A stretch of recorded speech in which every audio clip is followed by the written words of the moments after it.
Hello and welcome to episode 27 of the Boot Nerds podcast. JayMike, what's going on?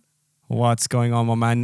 Good to be back. Happy to talk boots once again. Thank you for all the feedback on the last couple of videos. We appreciate it. What we would also appreciate if you slap a like on the video. That would be mighty fine. Also, don't forget that if you want a question answered from the two of us, the two boot nerds, you can leave it in the comment section right down below, and we might pick it out and get an answer out to you in the next couple of episodes. So if you want that, well, that can happen. Also, if you haven't already subscribed, you just come by this video by chance, you're in for a treat, my man. But don't forget to go hit that subscribe button, click the bell notification button, and you are going to be all good. But today, Josh, we are going to talk about a special release, the CR7 Shuai boots that Nike released, the fourth colorway we've already seen of the Superfly, and it's been out for what, like 2 weeks now? No, not even. Just not over even a 2 week. weeks. It's a little ridiculous. But you know what? They did that with the last launch too, right? Because we got the orange ones, then the black and orange ones, then we got the leopard CR7 ones, which were the Kim Jones ones, yeah. The Kim Jones. And then was there a fourth one? Can't remember now. Did the Virgil Abloh off-white boots come out that close to the launch? I don't remember. No, I think it was a little later than that. But yeah, there was a lot of big blur. Yeah. But these are, what do you think, Jay? What's your opinion? You know what? I think I understand why they've done what they've done, to be honest, why they've made them blue. But I also don't think that it's, I don't like the fact that they're blue because I feel they should stand out a bit more than they do, because they're so similar to the big launch colorway, the new lights colorway of the new Mercurial. So I definitely, it makes sense from a marketing perspective because, everyone is going to see this and they're going to think, oh, I want Ronaldo's boots, right? But then they can't get it because it's super limited and it's going to be sold out. Then they'll have to go and buy the normal one, the new lights Superfly, because it looks a lot like the one CR7 has. But I would just like it to look completely outrageous and unique and all that stuff. What do you think? No, I haven't had them in person. Is the blue Flyknit the same as the launch colorway? Is it the same exact color? It's the exact same color. Yeah. Okay, so what they've done is they've done a little bit of cost cutting. It's exactly what they did with the last launch, right? Because they did the launch orange colorway, and then the Kim Jones was exactly the same base, but they changed the Nike skin layer, which is not a big deal. I've heard a lot of negativity around these, to be honest, which I don't think they actually look that bad. I don't know that the negativity is warranted. I think it's an interesting design. Is it my favorite? Absolutely not. But again, I'm not hating on them. I like. They look different because of the swoosh, how they've positioned it, kind of like the Superfly 4 and Superfly 5. Which is Ronaldo style. He likes it that way, right? Yeah, it separates it from the other colors. It's unique, right? We're not going to see another colorway of this generation of Mercurial that looks like that. And that's absolutely true. I think you're right. I don't understand why all of a sudden you're the more politically correct out of the two of us. I'm hating on the boots and you're just being smoothing out. But I think it's as you say, it's a nice looking boot. I think it always works well when you have the big toe swoosh on the boot. There's something iconic about it. I'm more of a fan of the side swoosh, I'm not gonna lie, but I think it works well. I'm not necessarily sure I dig the accent color. So this it's almost like a peachy orange, almost pinkish color on the swoosh here, and then there's this iridescent finish inside the swoosh compared to the more matte finish on the rest of the Nike skin. Or is it iridescent? Nah, it's not as. You know what? It is. Yeah. It's pretty much the same, but it has this, as you can almost see, it has this shiny effect inside the swoosh, which is a little bit, it's a little bit flashy. I think the story behind it is what's really fun for me. It's called Shuai, and I looked it up on Google and it said handsome, and I thought, okay, that's a pretty funny thing. But when I posted on Instagram and said it means handsome, people from in and around China corrected me and said it can mean handsome.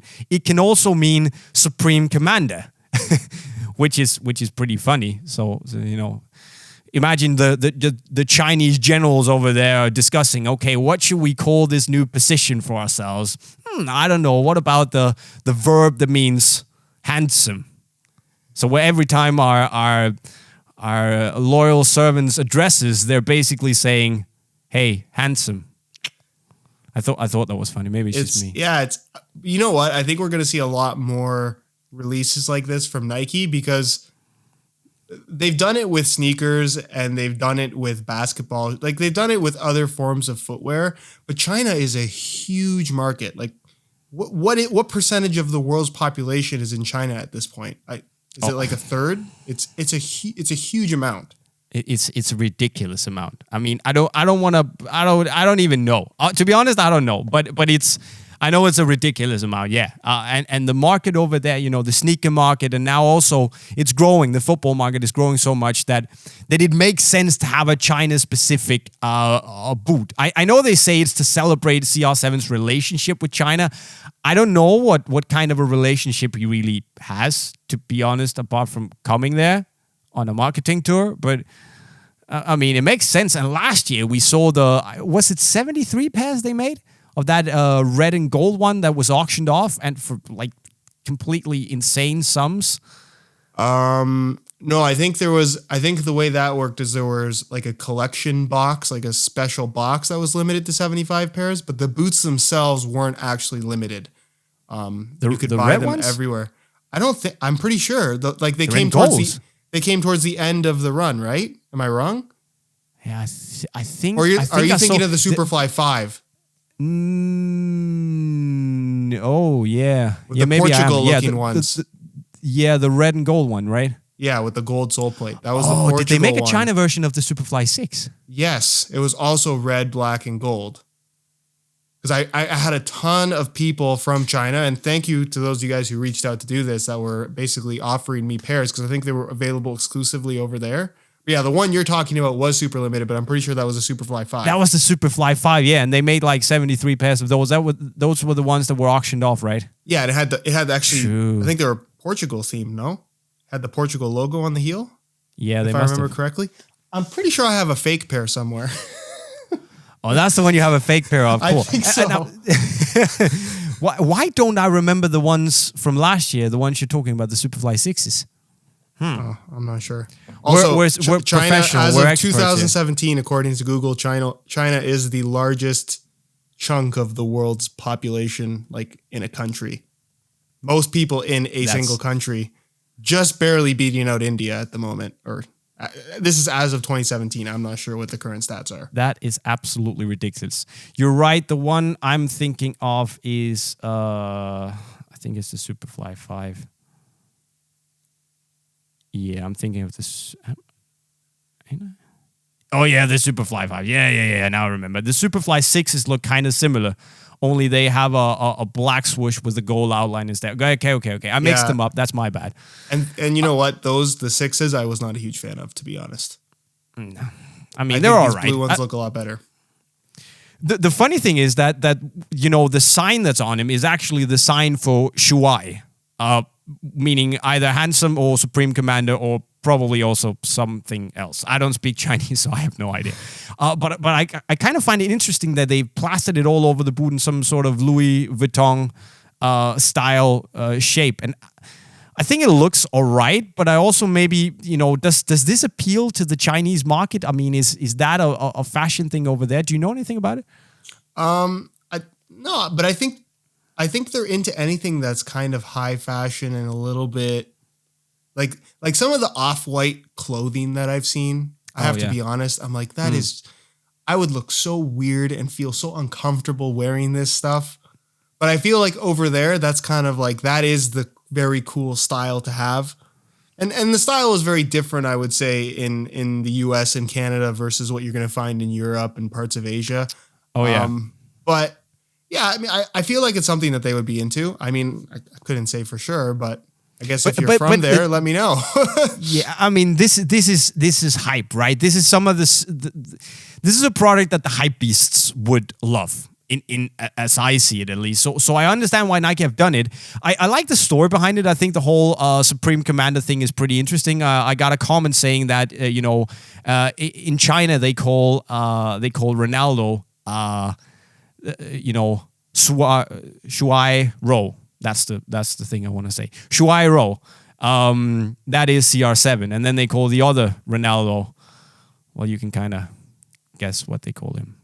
If Shuai Ro means handsome Ro. Cool story. Can you guess what the other Ro is called? No, I have no idea. Oh, it's I do know now, but what the correct wording would be, I'm not sure. No.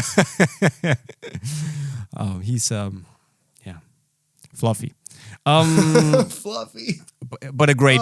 We can't talk about a legend like that. He's a great player. Anyway, I mean the story behind the Shuai here, I actually think is pretty cool. And also they have this little icon on or logo crest on the heel and inside the boot actually that I kind of feel consists or it's kind of a reference to the earlier chapter models that they made for him. It has like the Army Air Sphere that we saw on chapter 6. It has the Portuguese the cross that we also saw in that boot.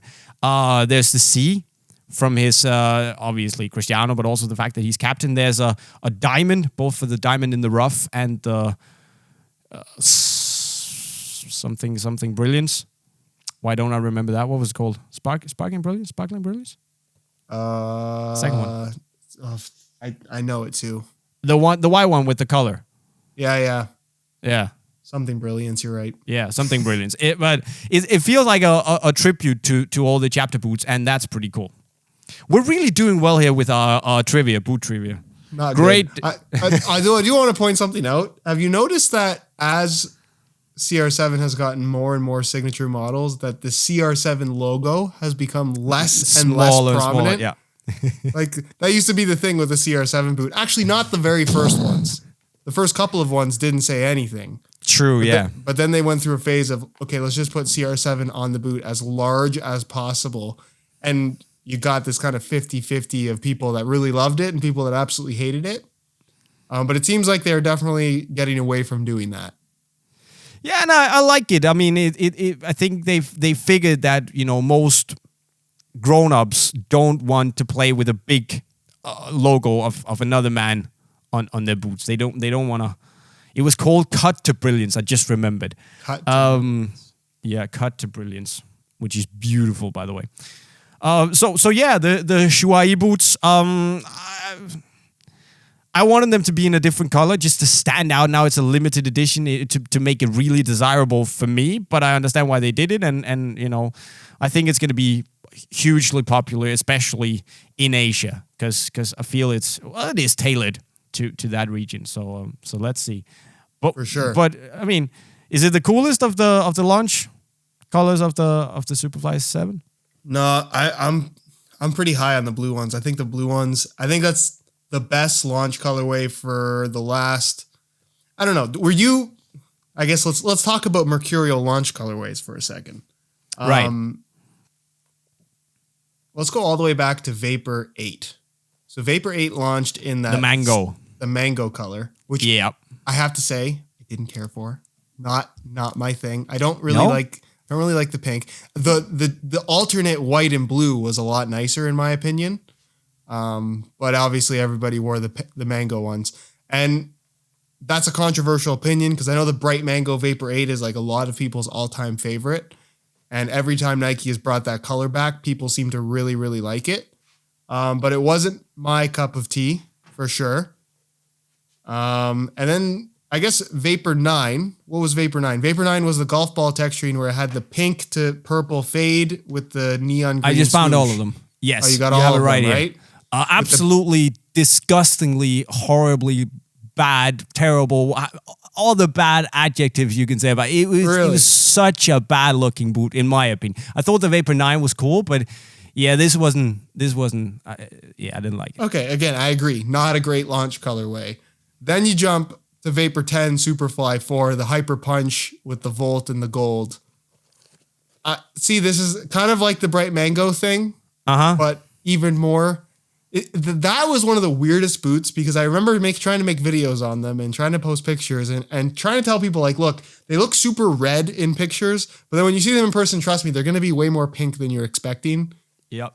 But people really like that one. That is one that I think Nike, that goes down as one of the best modern Mercurial colorways just based on public response, even though I'm not a huge fan of it. I thought it looked better on other boots over Mercurials. I agree, but for me, it's also, there's an emotional attachment to this, just as there is with the Vapor 8s, because it is so, it's such an iconic boot. It's such a huge leap in terms of, taking the Mercurial forward. So I have like positive memories of the Vapor 10, but when I saw the colorway at first, I was like, you guys can do better, and they did a lot better. Yeah. I particularly remember the orange one that had the white swoosh and the black outline. That was absolutely beautiful. Yeah, no, they actually had some good colorways for that year. Yeah, the white and blue Vapor 8, I think looks awesome. That was a great looking boot. Fantastic boot, by the way. But then we went to Superfly 5 and Vapor 11, which that's the worst one of the bunch. I think that. You think? I think that design is terrible looking. I'm so not into that. Really? I mean, I'm not feeling the yellow on the swoosh that hard. If they had made it white, I would fucks with that. I mean, this is black and red with this, this combination of the fade and the black speed rips and the black outsole and the volt popping, and it has everything a Mercurial should. Black and white, and there's no white on it. I'm talking black and volt and then some red, and it's just. This is amazing. I could never get behind the stripes. The stripes, to me, take the stripes away, the boot looks way better. I don't know. I'm not into the stripes. Never have been into the stripes. So you like, for instance, the radiation flare, the green ones. You like those better because there were no like super. I think that looks a lot better. You don't think so? You don't think that looks way more clean to just have a solid color with a swoosh? But I think it makes the boot look chunkier in some way. I mean, this kind of slims it down. I like that. Okay, well, that's an opinion, Jay. That's a fashion tip. Vertical stripes, they slim you down. You can take that from me. Cool, good to know. Okay, then we got Superfly 6 and Vapor 12 in orange. This was, I don't think people were mad at the colors, because I think the combination of black and orange is perfectly fine, but people were obviously very unhappy with the design and placement of the Nike swoosh. Yeah.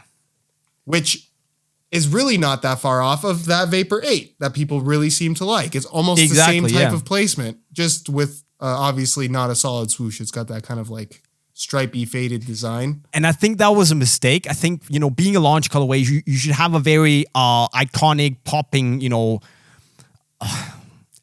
it should be really strong visually. And we're going to get to the Vapor 13s in a bit. But I think the Vapor 12 wasn't, it didn't pop enough. It wasn't enough in people's faces saying, yo, this is a Nike boot, because the swoosh was a bit harder to see because it wasn't solid. Just my opinion. Obviously, it was wildly popular. So I mean, who am I to say anything? It's too many. Jay, look at that. It's 4 generations of variations of pink and orange. Like, it's just too much, I like it. I think it's fresh. It's in the same group, it's in the same family, but it's a new take every time. I kind of dig that. Yeah, but then you look at these blue ones, and come on, you can't tell me that does, like, this is a boot that just stands out. Like, it's a great color. They kept it very simple by just going blue and white. It's got the extra detail in person where there's this kind of like rainbow oil slick effect on the Nike skin surface. Yep. And then the swoosh. The swoosh is a stroke of brilliance. It's absolutely genius. To make it, to outline it, to make it modern, kind of go under the outsole like they've done on some of their, hype sneakers, the Vaporfly shoes. How they split it at the end, I think it looks absolutely beautiful, super iconic. The side swoosh is back; it's how it should be. And as you say, it pops. It makes the boot look fast. I agree with you. It's really, really good. I do think that this though is better. You think so? I think this is better looking. I don't know what it is, but there's just something about a more a brighter colored Mercurial for me, which as a launch colorway works a lot better. But it's personal taste, I guess. Look, we're kind of talking about whether or not there are too many colorways, because the boots have been out for a week and a half, and we have 4 colorways of Mercurial, and yes, that's too much. I agree with most people. There's a lot of people, they always want to have the newest thing, and you can't, like, if you bought the blue ones, you already have the old colorway. Exactly, yeah. It's been a week. But I think in all fairness to Nike, they really did a good job with this launch, because they gave you, if you want the bright boots, you've got the blue ones. If you wanted the blackouts, they gave you those right away. So you didn't have to wait. Normally you have to wait like a couple months for them to give you that. Exactly, yeah. And then if you want limited edition boots, you got more bright boots. You've got that. And then they've got something a little bit kind of off the wall and strange with the China release. I think it's smart. Like, look, in a week and a half, I feel like all I've talked about is Mercurial, but that's mainly because Nike has given us no choice. And it kind of felt the same way last year with the 12 dropping, that they basically just overload the market. And because it's such a good update, it's such a good boot, it's such a huge deal, people talk a lot about it, but then they give us even more fuel to talk. I mean, this is the 3rd time we're talking about a Mercurial in a row, for Christ's sake. I mean, there's so much fuel to talk about. Everyone wants to hear about the Mercurial, and everyone wants to talk about it. So it's a stroke of genius for me that they do it this way. Do I think it's the right way to do it? From a consumer point of view, probably not. From a manufacturing brand point of view, absolutely yes. It's simply just about flooding the market, going top of mind, and they've nailed it. Yeah, I think I'm just thinking of what Adidas did with the new Nemesis, right? They launch what you pointed out looks like a little bit of like a bacon boot. Looks like the bacon strips. Boot, yeah. And then they kind of just left it as a bacon boot for an entire month until we got something different, which looked a lot better. Then we got the Germany looking boot. That one was second, actually. Then the blue ones came. The blue ones look great. The blue ones are absolutely amazing. The blue ones look really good, but it took a whole month for people to see how good that boot could look. Where Nike's like, oh, you don't like blackout? Here's the blue one. You don't like the blue ones? Here's the orange ones. You don't like the orange ones? Here's the China ones. Like, but surely out of those 4, there's something that you're going to like. Absolutely, but I mean, isn't that also due to like poor colorway choices? I mean, if the Nemesis hasn't been as successful as the Mercurial due to the colorways, now we've had 3, 4. We've also had the black one. So we have like a relatively strong launch colorway. I felt the red was pretty strong. We have a black one. Then we have a disruptive one, a limited edition one, and you have the super commercial, very strong limited boot in the blue inner game. I mean, it's basically the same recipe, not the same timing, but the same recipe. Way too many colors for people to really, buy all of it. But there's choice, and that's of course good from a consumer point of view. But why is the Mercurial and the launch of the Mercurial, why is it so wildly more popular than the Nemesis, for instance?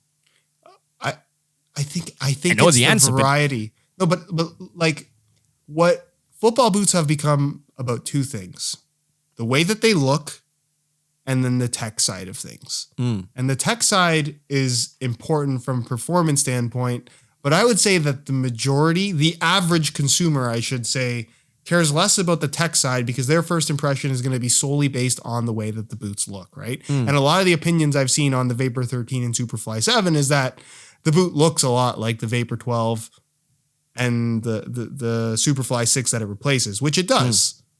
But they changed up the design, and they've given you colorway options. There's a reason why they didn't launch the boot only as a blackout, because if they did that, there'd be a lot less attention around everything. That's why nobody launches their boot as a blackout for the most part. They've done prototype stuff. Although the blackout colorways are actually the most commercial. Those are the ones that people want. I mean, those are the ones that really fly off the shelves. And that's the funny thing. That's why they released the blackout and the one that pops, because the bright colorway gives you attention. It gives you basically, what's the English word for that? Airtime. But the black one is the one that sells. Yeah, you know why though? Because I was thinking about this, and I'm like, why? Because you post a blackout of almost any boot on Instagram and expect half the amount of likes or half the amount of interest as something more, let's say, rainbowy. But the blackout ones typically tend to do the best in terms of just selling out.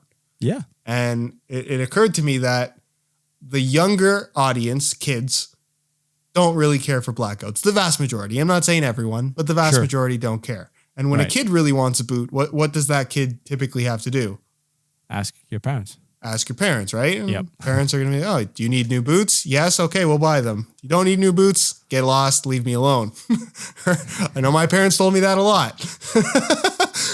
But with blackouts, the vast majority of people who are buying blackouts are the adults with their own money, buying their own football boots. Just press the button. So, hey, as soon as that blackout comes out, I'm just going to buy it because those are the boots that I want in the colorway that I've been waiting for, right? So I think it's a really smart call on Nike's part to give, while the Mercurial is kind of all about flash and stuff like that, there are plenty of guys that love the style and tech of the Mercurial boot, but they don't want bright pink or bright blue or bright orange or whatever it's going to be, right?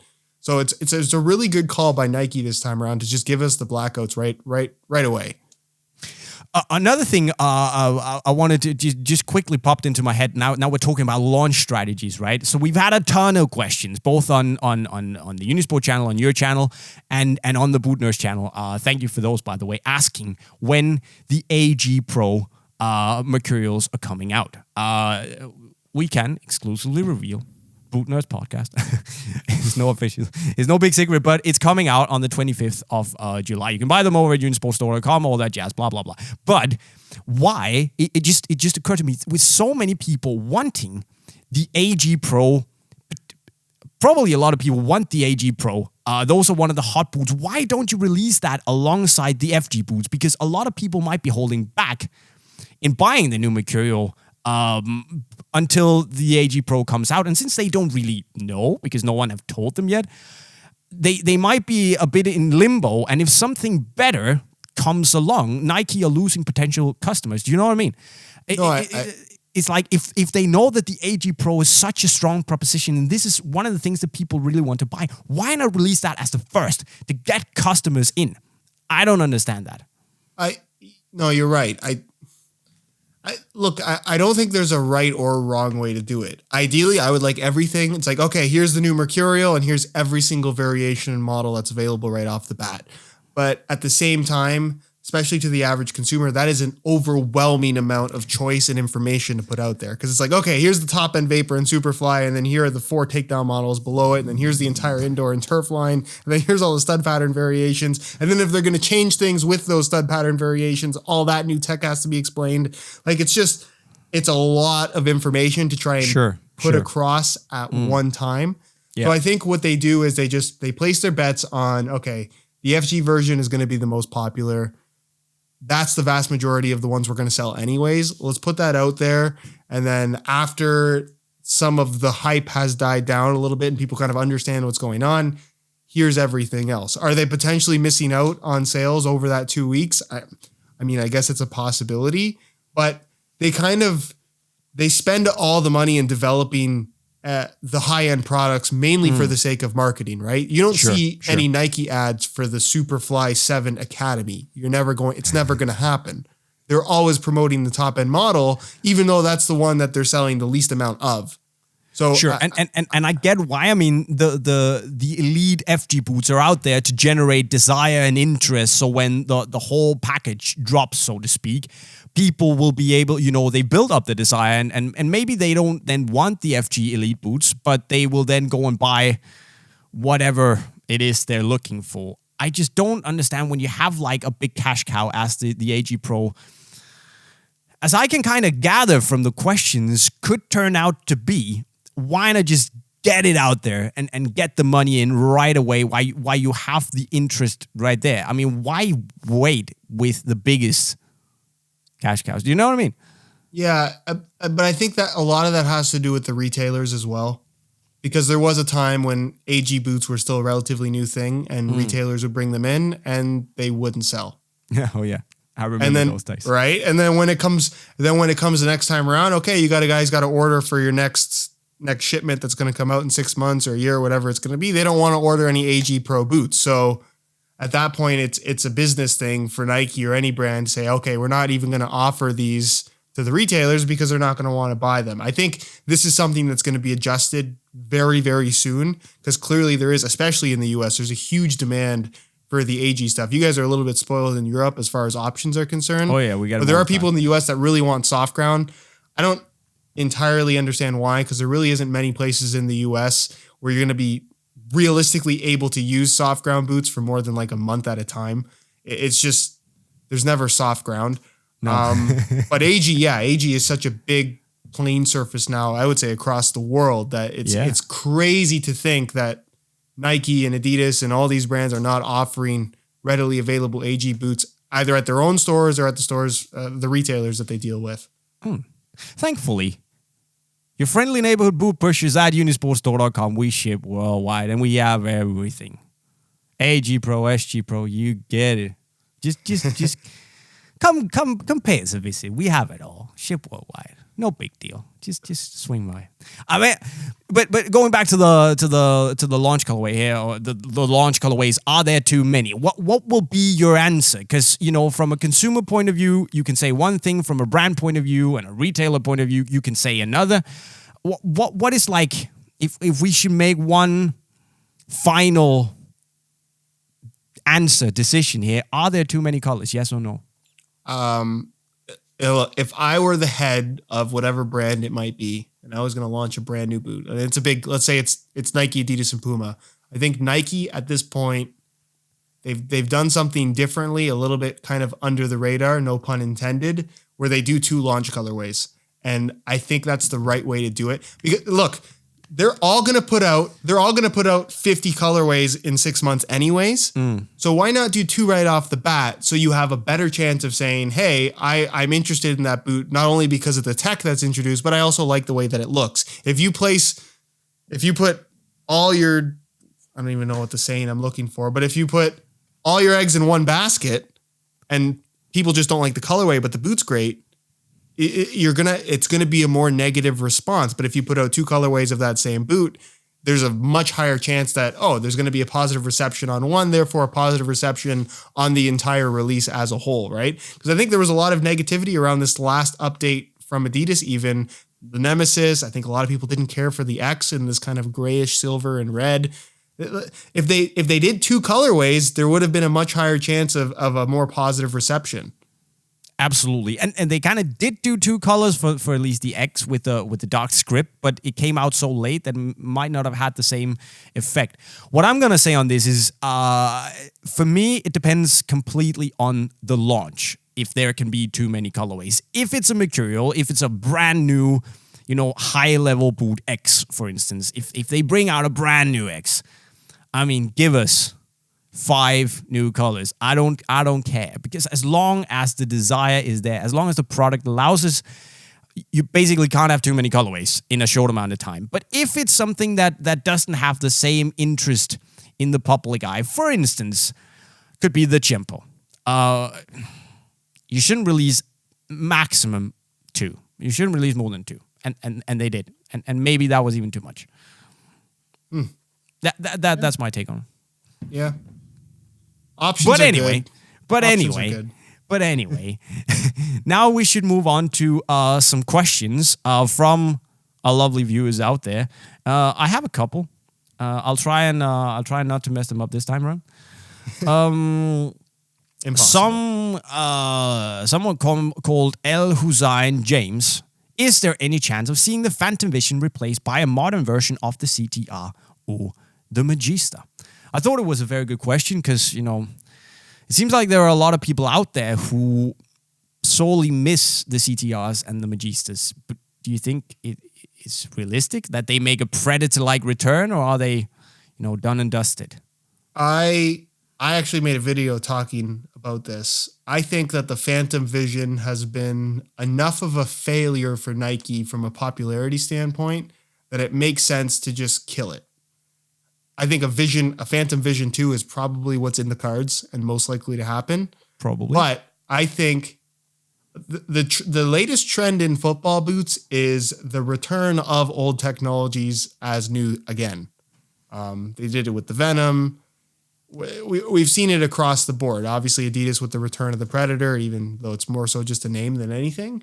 But I think introducing a boot that is not made out of a knitted upper with some kind of tie back to CTR 360, I think that would do really, really well. Because we have to remember as well, CTR 360 did not die on purpose. They were originally going to call the Magista Oprah 1 a CTR 360. You can actually see some of the prototypes Nike had put up publicly where it still said CTR 360 on the collar knitted in, which was a really cool idea. But because the concept ended up being so different, they decided that a new name was probably a better way of doing things, which I agree with. But then the fact that they killed it after 2 generations doesn't really make a lot of sense. So that's because the second generation sucked. Right. I think a return of a CTR 360 name, they can generate a lot of hype around. Yeah. For me, I totally agree. It's one of those names that have a positive ring to it. It kind of has it's not as effective as Mercurial, I feel, but that and Hypervenom should come back in some capacity one day. Because people just remember them with a lot of positivity, right? I don't think it's time yet to bring it back. I think we need to have a couple more years pass by before they bring back the CTR. But I can definitely see them replacing the Phantom one day with something that has some sort of reference to the CTRs. Definitely. What I think is more likely is that they bring back Hypervenom. I know that they kind of want to with the Phantom Venom and they want to keep the DNA alive. I think one day they're going to realize, okay, all this knit business is going to, all across the board, that's too much. People want more diversity. So they're going to, look backwards and see what were the last couple of materials that weren't knit that were popular. Nike Skin and Kangalite. Yeah. No, I think what I ended up talking about in my video is some of the most well-received football boots Nike has ever made have been more extreme designs. And that's why the CTR 360 was successful when they launched it, because there really wasn't anything that had been done like that before. And I think with that concept and that type of material, like that was a long time ago now. The Maestri 3 came out in 2012. Uh-huh. It's hard to believe that was now, 7 years ago since that boot came out. What they could do with that now with how much football boots have changed from a tech standpoint, I think if they did a Maestri 4 or something along those lines, they could do something that was just visually just insane. Absolutely. It would be interesting to see.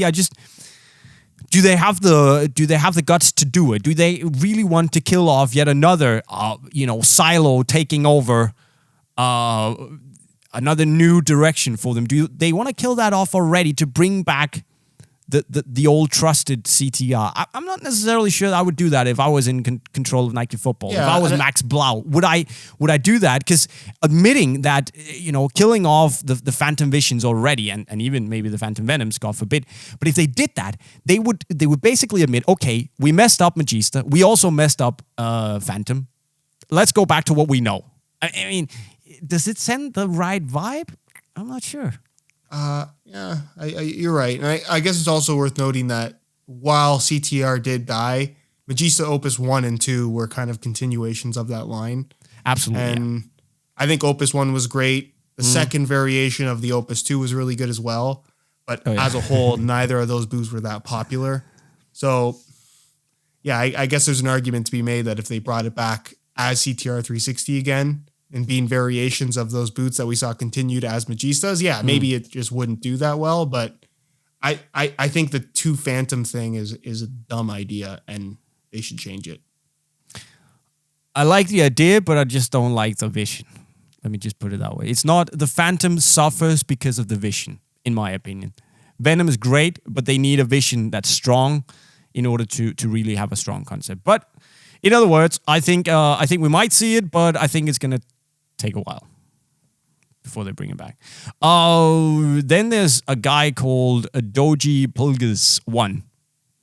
When is the AG Pro version out? It's out of the Mercurial, at least, 25th of July. Unisportstore.com, the place to be. Matthew Burns. Hey, Jefferson, JayMike, what is the best synthetic upper ever used in a football boot? And I thought about it, and I was like, that's a really good question, because there have been a lot out there. I'll just let you ramble on with a few. That is a tough one.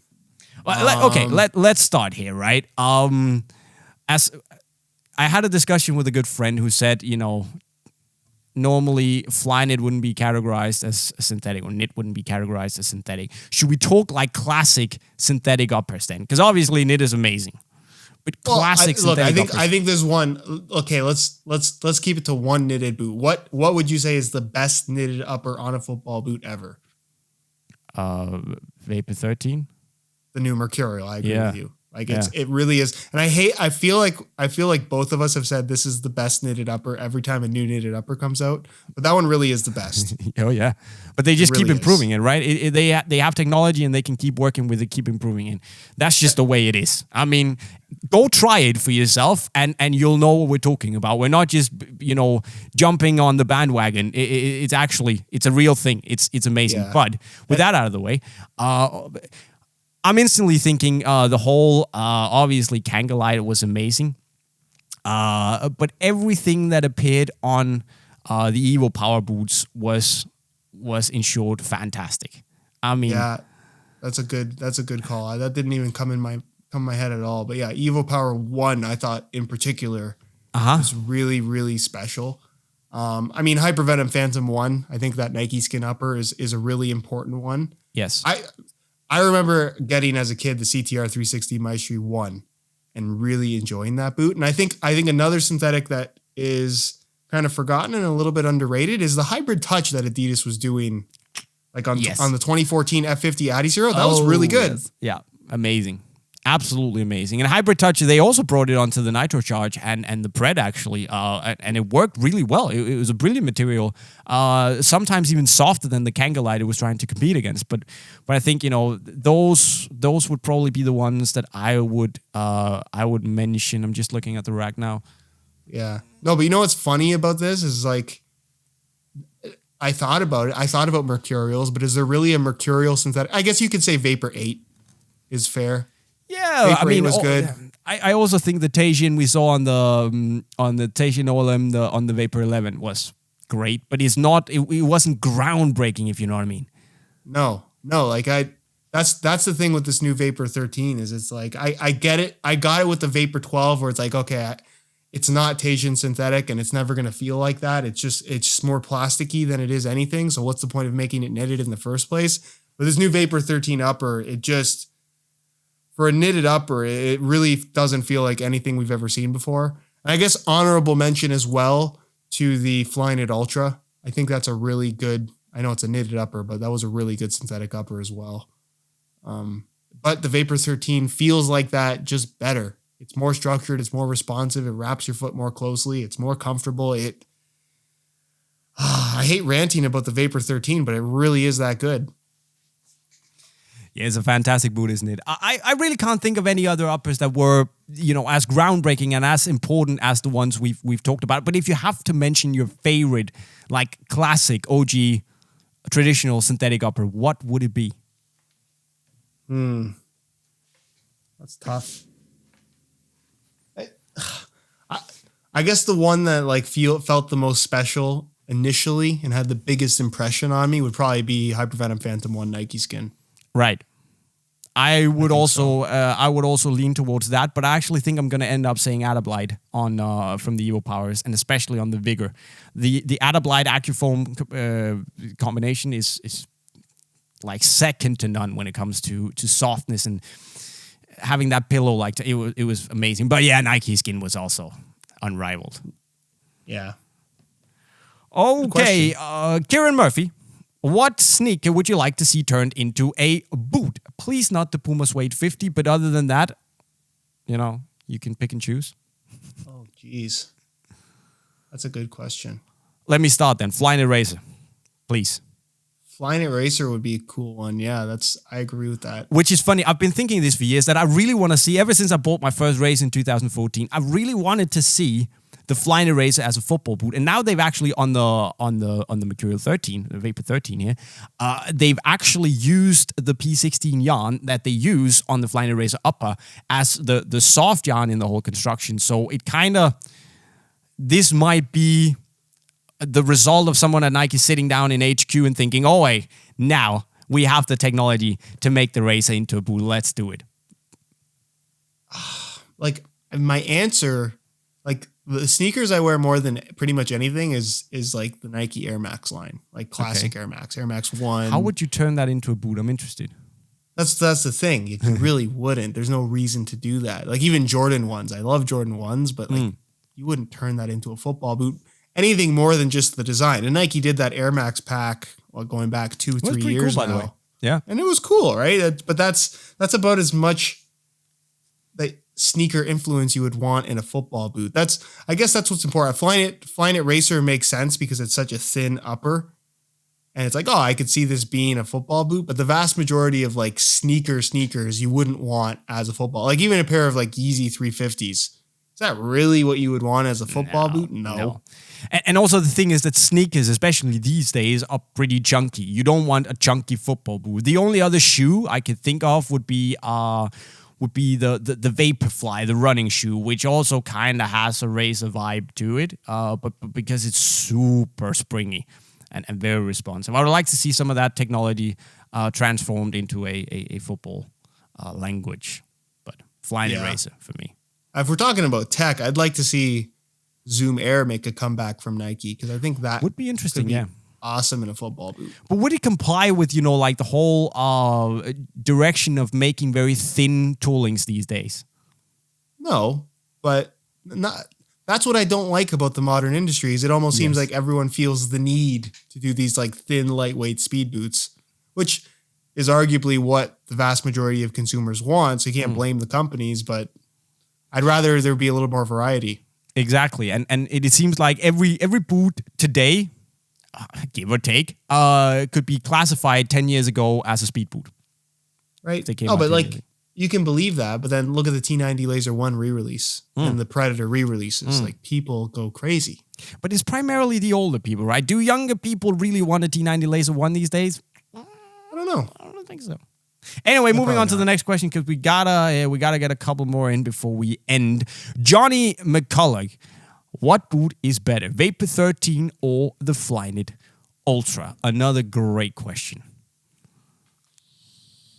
Look, I love the Flyknit Ultra. I think it goes down as one of the best Mercurials Nike has ever made, and it's a shame that only came out as a limited release and so many people didn't get to try them. But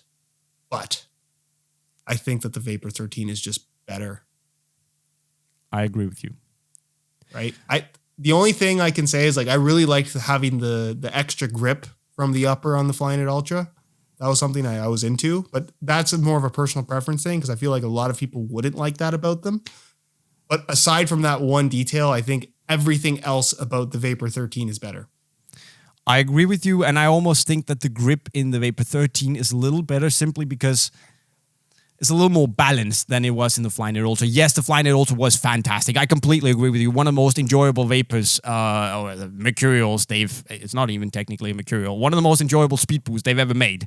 Apart from the fact that it didn't flipping make it in my size. So obviously the Vapor 13 is better for me, but also as objectively speaking, I think it's a more rounded boot. It's a more balanced boot, and it's better in more or less every department than grip on the ball. And you could argue that this is better because it's more rounded. It's like cars. Sometimes you can simply have too much power. Yeah, look, my only you said yes. I got you on that one. Spoiler alert here, Josh always tells me that you can never get too much power in a car. So this is like an inside joke. But I'm of the opinion, and I hate it when this happens, that a company puts out a product that's so good that I feel like I can only say positive things because I kind of like to be a little bit negative about things. Like really? I feel like most boots, like I like to point out that stuff's not perfect. And my only criticism with the Vapor and the current Mercurials in general is the split sole is unnecessary. I think if you took the sole plate from the Flyknit Ultra and the Vapor 11 and you threw that on the Vapor 13, it would be lighter. But does it hurt the product? A little bit close. You'd sit it a little bit closer to the ground. Yeah, it almost would just be a slight variation. Yeah. But I do think that split soles are totally unnecessary. Absolutely. It's a more complicated, dumber way of building a football boot. But it looks cool. It looks cool. I think we agree. Cami Tuckett. Are you going to release Boot Nerds merchandise? Maybe a SR4U Laces / Boot Nerds collab. Let's see what happens in the future. Yeah, maybe. Fizzyman 90. Oh well, Fizzyman 9. Are there any faults with the new Vapor and Superflies? Because I don't think there are. We kind of touched on it, so let's just jump over it quickly. I think it's. We say this a lot, but it's a boot that's difficult to hate. Obviously, for some people, there will be flaws because of the way that the boot is built. It's a very narrow boot, right? And especially because, as you, Josh, pointed out in the last video, it has a lower volume in the toe box than the Superfly 6 and the Vapor 12. There will be people who will find this too tight and too snug, simply. But from a performance perspective, I don't really have that much to complain about. Honestly, there are no big issues that kind of come to mind. There are nothing is uncomfortable. Nothing is no pressure points, no nothing. I'm not slipping and sliding. I mean, I really can't find any big flaws, to be honest. And I don't like that. It's weird, right? But it's such a well-rounded product.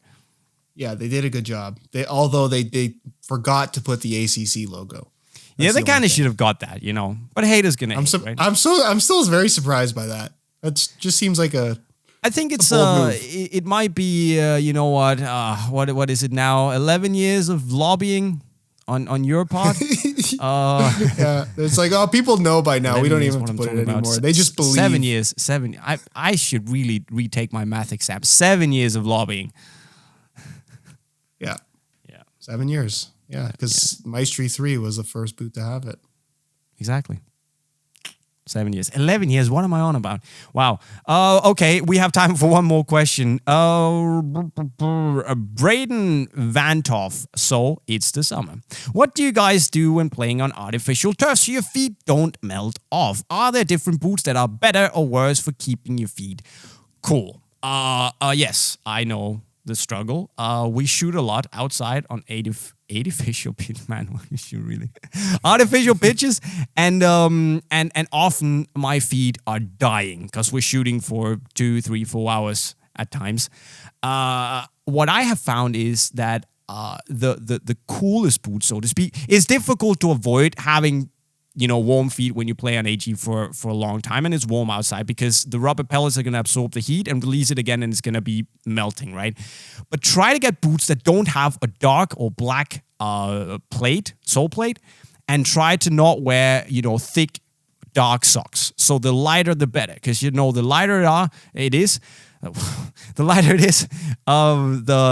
less heat it's going to absorb. Yeah, I agree with that. Yeah, you're right in saying that if the surface is really hot, your feet are going to be hot no matter what. We have boots with ACC, but not with AC yet. That's coming.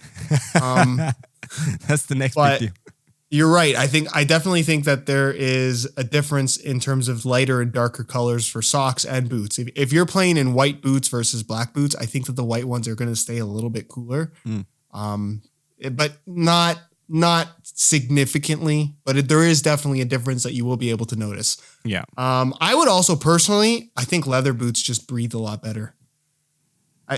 That's to me, I would say as well, when your feet get that hot and there's so much moisture because you're just going to sweat a lot more, you're going to be a lot more, I guess, prone to getting blisters because the skin gets so soft. So any kind of little bit of rubbing is going to be a lot more sensitive.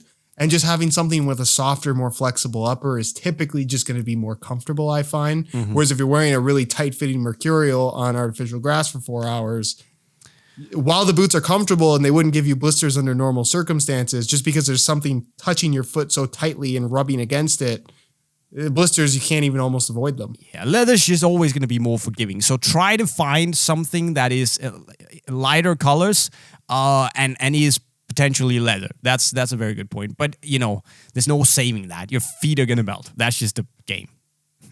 Also, I've done this before. Turf boots. Having the rubber sole and a foam midsole can sometimes help to just disperse the heat rather than a thin plastic sole plate where the heat just goes right through. Absolutely. So take that advice and hopefully go and use it to stay a little bit cooler so you can do some good stuff. I think those... But the best way to be cool is to subscribe to the Boot Nerds podcast if you haven't done so already.